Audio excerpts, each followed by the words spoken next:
This is most absurd story you would ever hear.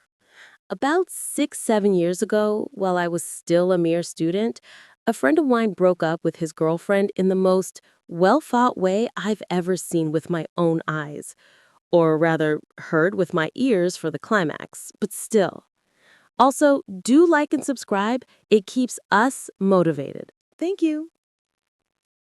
Let's start with a little backstory. They met each other during high school and got together a year before this story, and they were a really nice couple for a long time.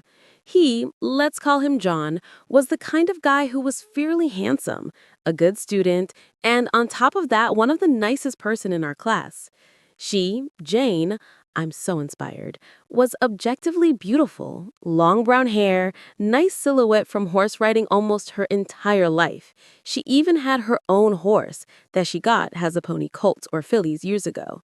She was pretty nice if you were her friend, even if she could be a little bitchy from time to time. But she was way worse with those she didn't saw as friends. So, almost half of the class. That was comically almost divided in two, even physically by how we sat in the classroom.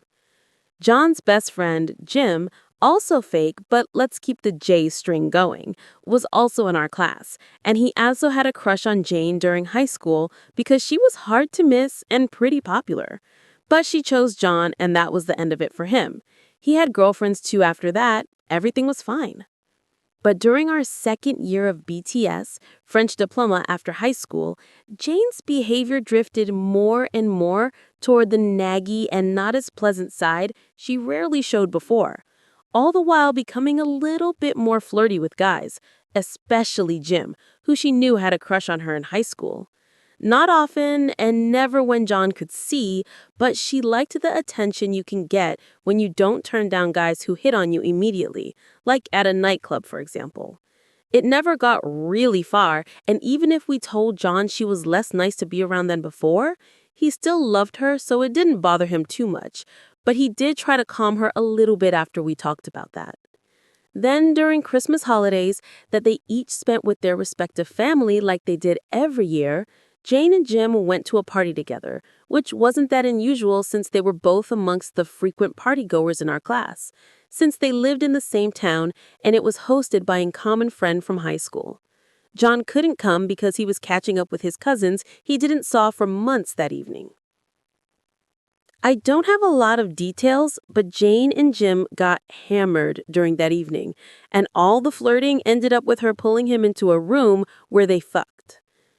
When he realized what happened the next morning after sobering up, Jim was mortified and drove all the way to John's house to tell him what happened, that he was so sorry he would never have done that sober. Yada, yada, yada. He even told John to hit him if he wanted to, and he wouldn't fight back. Because even if John wasn't a slub, Jim was almost a head taller than him and really strong too. Fortunately, their friendship went back to elementary school, and John knew he was telling the truth, especially since he was a little bit more careful with how Jane acted after some of us talked about her, and he saw that she could get a bit too flirty with him. It did take some time for him to get over it, but they are still friends to this day, as far as I know.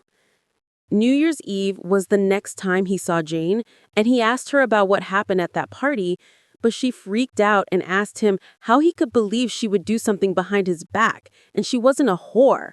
That Jim drooled over her since high school, and he tried to take advantage of her while she was drunk but only got a kiss. Not even with a moment of hesitation. He acted like he believed her and apologized, spent a nice evening, and started plotting his revenge. They started dating at the end of last January, so their anniversary was coming up, and this is when he would do it. He had a key to her apartment, so while she was out all afternoon preparing for the evening, he really made the place look fantastic. She came home to a trail of rose petals leading to a table lit only by a few candles, while a soft music was playing. John really liked to cook, and as expected, the diner was amazing, with a handmade salad of different vegetables cut in balls and glazed in oil. Honestly, I ate with him once. His dishes looked like those of a 4-star restaurant. And the main plate, a nice, juicy steak.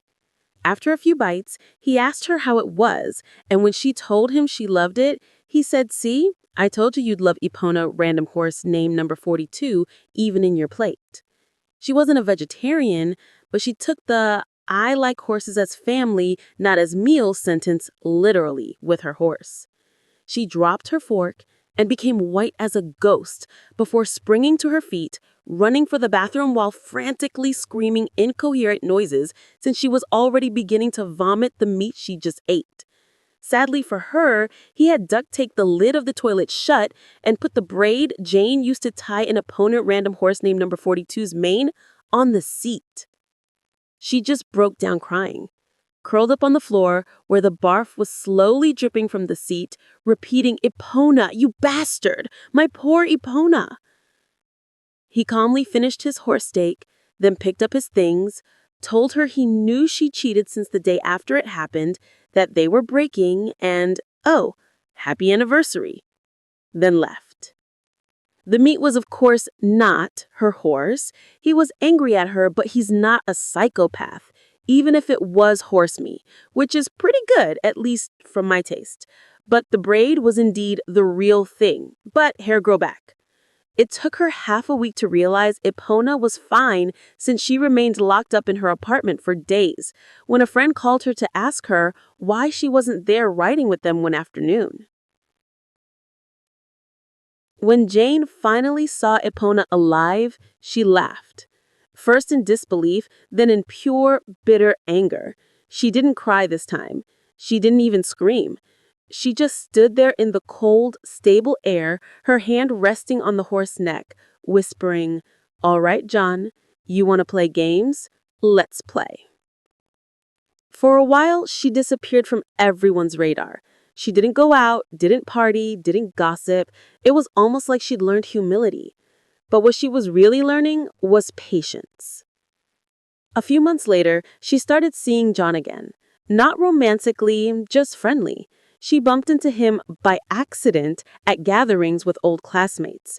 She made sure she looked composed, radiant even, the kind of calm that comes from someone who's moved on. John was cautious at first, but Jane had a way of making things feel easy again. Forgiveness can be intoxicating when you think you deserve it. She even started dating someone new, a quiet guy named Mark who worked in marketing. He was kind, stable, and most importantly, John's new colleague at his internship. When he found out, Jane acted surprised. "Oh wow, small world. I didn't even know you worked together. Isn't that funny?" She never spoke ill of John to Mark, not directly. Instead, she asked small questions in front of him, things that made Mark think. Like, "Did John ever tell you about his cooking experiments? He once tricked me into eating horse meat. Has a joke, I think." Or, "He's a bit intense when he feels betrayed, but I guess we all make mistakes, right?" He laughed it off at first, but once the image was planted, it grew. People at work started teasing John lightly about it. "Hey, chef, what's for lunch? Not horse, I hope." He tried to play along, but it stung, especially because it came from Mark, who had no idea how much truth was buried in that joke. Over time, the whispers followed John. Not malicious, just odd. That kind of quiet discomfort that makes people second-guess you. He noticed Mark pulling away, colleagues keeping small distance. He didn't know why. Months later, Jane and Mark broke up. She didn't seem heartbroken at all. In fact, she sent John a polite text that she just wanted him to know she's doing fine, she's moving on for real this time, and she hopes he is too. And she was. John, though, he'd never fully understand how carefully she had turned his own trick back on him. How she'd made him taste that same slow creeping humiliation, not in one dramatic scene, but drop by drop until it sunk in. Because Jane didn't need to ruin his life. She just needed him to feel small.